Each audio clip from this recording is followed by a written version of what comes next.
జనవరి 25వ తేదీన మనకు ఆదివారంతో కూడి రథసప్తమి రాబోతుంది. ఇది పరమ పవిత్రమైనది, చాలా శక్తివంతమైన రోజు. ఈ రోజు ఏంటంటే గనకనండి 100 సంవత్సరాల తర్వాత వస్తుంది.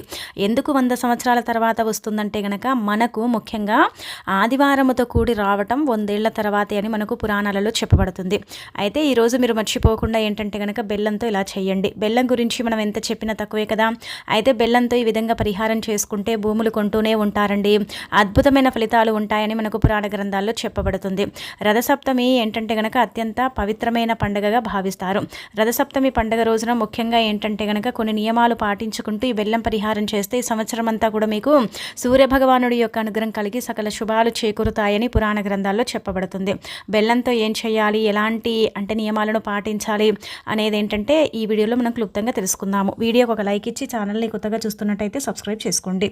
ఇక మనకేంటంటే గనక ఇప్పటికే మాఘమాసం అనేది ప్రారంభమైంది కదా. అయితే మాఘమాసంలో ఏంటంటే గనక ముందుగా మనము రథసప్తమి పండుగను జరుపుకుంటాము. ఇప్పటికే ఏంటంటే గనక దేవతలకు ఎంతో ప్రీతికరమైన మాసం మాఘమాసం. అయితే మాఘమాసంలో ఏంటంటే గనక రథసప్తమి జరుపుకోవడం జరుగుతుంది. అలానే కాకుండా ఏంటంటే కనుక ఈ యొక్క మాసంలో కొన్ని శక్తివంతమైన పరిహారాలు చేసినా మనకు కోటి రెట్ల పుణ్యం లభిస్తుందన్నమాట.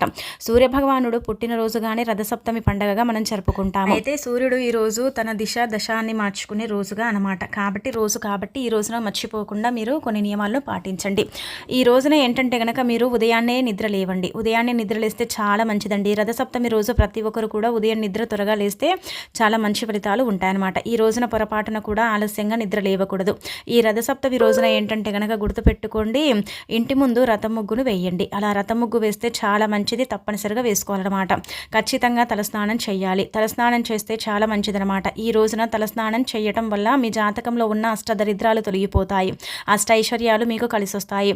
అయితే స్నానం చేసేటప్పుడు ఏంటంటే గనక జిల్లెడాకులను వేసుకొని స్నానం చేయండి. జిల్లెడాకులు రేగుపళ్ళను తలపైన పెట్టుకొని స్నానం చేస్తే చాలా మంచిదండి. చాలా అద్భుతమైన ఫలితాలు అయితే ఉంటాయన్నమాట. ఇక ఆ తర్వాత ఏంటంటే కనుక అందుబాటులో జిల్లెడాకులు లేకపోతే చిక్కుడాకులను కూడా స్నానం చేసే నీటిలో వేసుకొని చేయొచ్చు అనమాట. కాబట్టి రథసప్తమి రోజున ఏంటంటే కనుక స్నానం చేసేటప్పుడు 7 జిల్లెడాకులు కానీ 7 చిక్కుడాకులను కానీ తీసుకొని వాటిని తలపైన భుజాలపైన ఉంచుకొని స్నానం చేయాలి. జిల్లెడాకులను ఏంటంటే కనుక సూర్యుని ప్రతీకంగా భావిస్తారు. రథసప్తమి రోజున ఎవరైతే ఇలా చేస్తారో అలాంటి వారికి ఏంటంటే కనుక ఊహించనంత ఐశ్వర్యం కలుగుతుందన్నమాట. ఇక పట్టిందల్లా బంగారం అవుతుందని చెప్పొచ్చు. అనారోగ్య సమస్యలు తొలగిపోయి ఆరోగ్య ప్రాప్తి కూడా కలుగుతుంది. అద్భుతమైన ఫలితాలను చూస్తారు. జిల్లెడు ఆకు ఒంటికి తగిలి స్నానం చేస్తాం కదండి, తాకించి. అలా చేయటం వల్ల ఏంటంటే కనుక ఆకులో ఉన్న ఔషధ గుణాలన్నీ కూడా మన శరీరంలోకి చేరుతాయి. దీనివల్ల మనకు మంచి ఆరోగ్యం కూడా లభిస్తుంది. మీకున్న అనారోగ్య సమస్యలు తొలగిపోతాయి. కాబట్టి ఈ విధంగా స్నానం చేయండి. రథసప్తమి సందర్భంగా ఉదయం తలస్నానం చేసిన తర్వాత ఇంట్లో ఏంటంటే కనుక ఒక ఎర్రటి పుష్పాన్ని నీళ్ళల్లో ఒక ఎర్రటి పుష్పాన్ని వేసి మీరు చక్కగా ఏంటంటే కనుక స్నానం చేయండి. అలా చేసిన తర్వాత సూర్యభగవానుడికి నీళ్ళని అర్ఘ్యం ఇచ్చేటప్పుడు ముందుగానే ఏంటంటే కనుక ఇల్లంతా కూడా క్లీన్ చేస్తారు కదా. అలా చేసేటప్పుడు పసుపు నీళ్ళు చల్లుకోండి. ఆ పసుపు నీళ్ళల్లో ఒక ఎర్రటి పుష్పాన్ని వేసేసి వేసిన పుష్పంలో మనము నీళ్ళల్లో పుష్పాన్ని వేసి ఆ పుష్పం వేసిన నీటిని ఇల్లంతా చల్లితే చాలా మంచిదనమాట. చాలా అద్భుతమైన ఫలితాలు ఉంటాయి. ఆ తర్వాత ఇంకా స్నానం చేసి ఎర్రటి వస్త్రాలు ధరించండి. ఎరుపు అదృష్టానికి చిహ్నంగా భావిస్తారు కాబట్టి ఎర్రటి వస్త్రాలు ధరించి సూర్యభగవానుడికి ఏంటంటే కనుక నీళ్లను ఆర్ఘ్యం ఇవ్వండి, ఆర్ఘ్యం సమర్పించండి. అలా సమర్పించేటప్పుడు ఓం సూర్యాయ నమః అనే మంత్రాన్ని చదువుతూ సూర్యభగవానుడికి ఆర్ఘ్యం సమర్పిస్తే ఇక మీ జన్మలో ఏంటంటే కనుక ఉన్న ఇబ్బందులన్నీ కూడా తొలగిపోతాయి. మీ జీవితంలో ఉన్న కష్టాలు ఖచ్చితంగా తొలగిపోయి సూర్యభగవానుడి యొక్క ఆశీస్సులు మీకు కలుగుతాయి. మీకు మంచి రోజులు కూడా ప్రారంభమవుతాయని చెప్పొచ్చు. రథసప్తమి రోజున చేసే పూజల వల్ల ఏంటంటే కనుక రెట్టింపు ఫలితం అనేది లభిస్తుందన్నమాట. కాబట్టి ఈ రథసప్తమి రోజున పూజ గదిలో ఒక ఆవు నెయ్యి దీపాన్ని వెలిగించండి.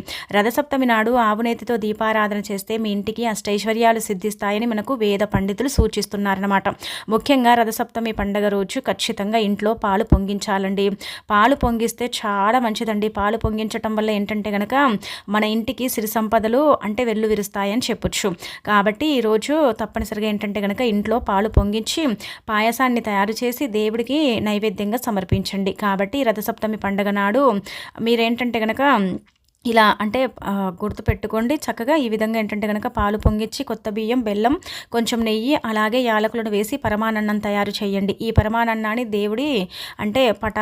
దేవుడి దగ్గర ఏంటంటే గనక నైవేద్యంగా పెట్టండి. చిక్కుడు ఆకులపైన పరమాన్నాన్ని వేసి దేవుడికి నైవేద్యంగా సమర్పించి మీ మనసులో ఏదైతే కోరిక ఉంటుందో ఆ కోరిక కోరుకుంటే అది ఖచ్చితంగా నెరవేరుతుందని నమ్ముతూ ఉంటారు. కాబట్టి ఈ విధంగా చేసుకోండి. అలాగే కాకుండా ఆయుర్వేద గ్రంథాల ప్రకారం చిక్కుడు ఆకుల మీద వేడి వేడి పరమాన్నాన్ని అంటే మనం నివేదన చేస్తాం కదా, ఆకుల్లో ఔషధాలు దాగుంటాయి అనమాట. ఔషధాలు దాగుంటాయి కాబట్టి అవన్నీ కూడా పరమాన్నంలోకి చేరుకుంటాయి. ఆ నైవేద్యాన్ని మన కుటుంబం అంతా కూడా స్వీకరిస్తాం కాబట్టి దానివల్ల కూడా మనకు ఆరోగ్య ప్రాప్తి కలుగుతుంది. అనేక రకాల జబ్బుల నుంచి కూడా మనం బయటపడతాము. మనకి ఎలాంటి ఇబ్బందులు ఉండవు. కాబట్టి మీకు అనారోగ్య సమస్యలు ఉన్నా సరేనండి, ఆకుతో సహా తినేయండి. మనం ఏంటంటే నైవేద్యము అంటే చిక్కుడాకుల్లో పెట్టిన తర్వాత దాన్ని తీసి పడేస్తాం. కానీ మనం వేడివేడిగా పెట్టినప్పుడు ఆకు కూడా ఉడికిపోతుందండి. అంటే ఆకు కూడా ఏంటంటే కనుక చక్కగా ఉడికిపోతుంది. కాబట్టి ఆకుతో సహా తినేస్తే ఏం కాదనమాట, చాలా మంచిదనమాట. కాబట్టి ఈ విధంగా చెయ్యండి. రథసప్తమి రోజున ఇంట్లో పూజ చేసేటప్పుడు ఎరుపు రంగు అంటే పుష్పాలతో దేవుణ్ణి పూజించండి. సూర్యుడు అంటే జన్మించిన రథసప్తమి నాడు ఓం ఆదిత్యాయ నమః అనే మంత్రాన్ని 108 సార్లు జపించండి. అలా జపించడం వల్ల జాతక దోషాలు తొలగిపోయి మీకు జాతకంలో అదృష్టం బాగా కలిసి వస్తుంది. మీ ఇంట్లో ఏంటంటే కనుక ఐశ్వర్యం వెల్లువిరుస్తుందని చెప్పొచ్చు.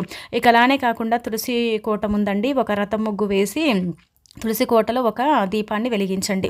అలా వెలిగిస్తే ముక్కోటి దేవతల ఆశీర్వాదం లభిస్తుంది. డబ్బు పరంగా మీ ఇంటికి బాగా కలిసి వస్తుంది. జన్మల అదృష్టం మీ వెంటే ఉంటుంది. అలానే కాకుండా లక్ష్మీ కటాక్షం కూడా సిద్ధిస్తుందని మనకు పురాణ గ్రంథాల్లో చెప్పబడుతుంది. కాబట్టి ఖచ్చితంగా ఈ విధంగా తులసి కోట దగ్గర కూడా మీరు ఏంటంటే కనుక ఈ విధంగా చెయ్యండి. ఈ రథసప్తమి రోజున ఉప్పు తినటం వల్ల జాతక దోషాలు ఏర్పడతాయి అని నమ్ముతూ ఉంటారు. అలానే కాకుండా ఈ రథసప్తమి రోజున ఉప్పు తినకూడదండి. ఉప్పు తింటే ఏంటంటే జాతక సమస్యలు ఏర్పడతాయి అన్నమాట. ఈ రోజున ఎవరిపైన కోపం చూపించకూడదు. ఎందుకంటే అలా చూపిస్తే విభేదాలు మనకు ఏంటంటే కనుక విభేదాలు వచ్చే అవకాశాలు ఉంటాయి. కాబట్టి ఎవరి మీద కోపపడటం కానీ తిట్టడం కానీ ఇలాంటివి చెయ్యకండి. అలానే ఈరోజు మనకు ఆదివారంతో కలిసి రథసప్తమి వచ్చింది కాబట్టి ఎవరితో గొడవలు పెట్టుకోవటం కానీ, గడ్డం గీయించుకోవటం కానీ, షేవింగ్ చేయించుకోవటం కానీ, జుట్టు కత్తిరించుకోవటం కానీ ఇలాంటివి చెయ్యకండి. అలాంటి వాటి వల్ల కూడా ఏంటంటే కనుక మనకు చెడు జరుగుతుందని పురాణాలలో చెప్పబడుతుందన్నమాట. వీటికి దూరంగా ఉంటే బెటర్ అని చెప్పుకోవచ్చు. ఇక ఆ తర్వాత ఈరోజు నల్లటి వస్త్రాలు ధరించకూడదు. ఈరోజు ఎరుపు రంగు వస్త్రాలు ధరిస్తే అనారోగ్య సమస్యలు తొలగిపోతాయి. ఎంతో కొంత ఆరోగ్య ప్రాప్తి కలుగుతుంది. సూర్య భగవానుడి యొక్క అనుగ్రహం కలిగి సకల శుభాలు చేకూరుతాయి. కాబట్టి చిన్న చిన్న నియమాలను పాటించండి. ఇక ఆ తర్వాత బెల్లంతో ఇప్పుడు చెప్పే పరిహారం చేయండి. బెల్లం గురించి మనం ఎంత చెప్పుకున్నా తక్కువే అండి. బెల్లం ఏంటంటే దేవతలకు, దేవుళ్లకు నివేదన అయ్యే పదార్థం కాబట్టి బెల్లం అనేది చాలా శక్తివంతమైనది కదా, చాలా పవిత్రమైనది అనమాట. అయితే ఈరోజు తిదివార నక్షత్రం అంతా కూడా బాగుంది. ఆదివారంతో కూడి మనకు రథసప్తమి వచ్చింది కాబట్టి ఈరోజు మీరు గుర్తుపెట్టుకోండి. బెల్లంతో ఇప్పుడు చెప్పే విధంగా ఈ చిన్న పరిహారం చేయండి. అంటే భూములు కొంటారండి అంటే కనుక నిజంగా కొంటారండి, 100% కొంటారు. ఇది చాలామంది కూడా చేసి ఫలితాలను పొందిన పరిహారం. చాలామంది కూడా ఏంటంటే కనుక సందేహాలు ఉంటాయి కదండి, జరుగుతుందో లేదో అని కొంచెం ఏంటంటే డౌట్ ఉంది కదా, అలాంటి డౌట్లను పెట్టుకోకండి. ఆదివారం రథసప్తమి వచ్చింది కాబట్టి మనకు బెల్లంగడ్డ దొరుకుతుంది కదండి, బంచు 30 రూపాయలు పెడితే వస్తుంది, అది తెచ్చుకోండి. దాన్ని తెచ్చుకున్న తర్వాత ఏంటంటే కనుక దానిపైన ముందు మీ పేరు రాయండి. అంటే ఆ బెల్లం పైన మీ పేరు రాసి కింద ఏంటంటే కనుక మాకు భూలాభం కలగాలని రాయండి. అలా రాసిన తర్వాత ఎక్కడైతే వేప చెట్టు ఉంటుందో అక్కడికి వెళ్ళండి. అక్కడికి వెళ్ళి కొంచెం అంతా గోతిని తీయండి. అంటే బెల్లం అర్ధ కేజీ ఉంటుంది అనుకోండి, హాఫ్ కేజీ అంటాం కదా, అర్ధ కేజీ ఉంటుంది. అలా తెచ్చుకున్న తర్వాత దానిపైన మీరు రెడ్ స్కెచ్ మార్కుతో రాయండి, లేదంటే కుంకుమతో రాయండి. కుంకుమలో కొద్దిగా నీళ్లు పోసి ఉంగరపు వేలుతో ఆ బెల్లం మీద రాసేసి దాన్ని తీసుకెళ్ళి వేప చెట్టుకు నమస్కారం చేసుకొని వేప చెట్టు మొదట్లో గోతిని తీసి దీన్ని పాతిపెట్టి వెనక్కి తిరిగి ఇంటికి అంటే చూడకుండా వచ్చేయండి. ఇలా రావటం వల్ల ఏంటంటే కనుక 41 రోజుల్లో కానీ 21 రోజుల్లో కానీ నెల 16 రోజుల్లో కానీ భూలాభం కలగటం అనేది జరుగుతుంది. కొంతమందికి 3 నెలలు కూడా పట్టొచ్చు, కొంతమందికి వెంటనే జరగవచ్చు, కొంతమందికి ఏంటంటే ఆలస్యం కూడా కావచ్చు. కానీ తప్పనిసరిగా మార్పునైతే మీరు చూస్తారు. మీరేంటంటే కనుక భూములు కొనటం, భూలాభం కలగటం, ఎవరికైతే కోరిక ఉంటుంది కదండి భూమి కొనాలని, అలాంటి వాళ్ళ యొక్క కోరిక అనేది తీరిపోవటం అనేది జరుగుతుందని పురాణ గ్రంథాల్లో చెప్పబడుతుంది. కాబట్టి ఈ రోజున మర్చిపోకుండా చేసుకొని 100 సంవత్సరాల తర్వాత వచ్చిన అరుదైన అవకాశం. అలానే కాకుండా 1000 సూర్యగ్రహణాలతో సమానమైన రోజు అనమాట అండి, మర్చిపోకండి.